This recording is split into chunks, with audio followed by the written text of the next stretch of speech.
शेर खान की दानिशमंदी। क्या आपने कभी सुना है कि जंगल में भी अदालत लगती है?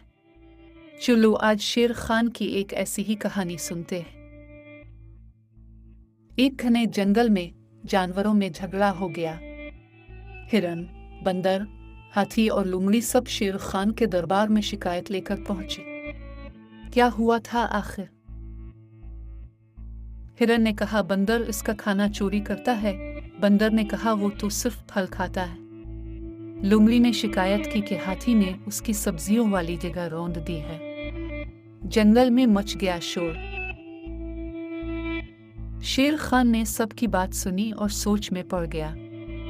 फिर उसने कहा, अगर हम सब अपनी जिम्मेदारियां समझें और सच बोलें तो कभी झगड़ा नहीं होगा।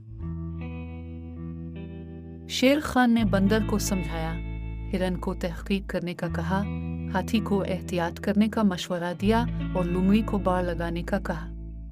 वाह, क्या जबरदस्त फैसला था।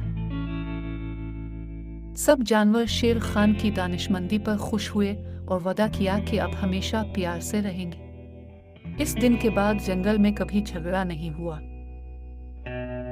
तो बच्चों, इस कहानी से हमने क्या सीखा? हमेशा सच बोलो, दूसरों की बात सुनो और समझदारी से काम लो। अब जल्दी से इस वीडियो को लाइक करें और अपने दोस्तों के साथ शेयर करें ताकि वो भी शेर खान की दानिशमंदी से कुछ सीख सके। और हाँ, हमारे चैनल को सब्सक्राइब करना मत भूलना ताकि ऐसी मज़ीद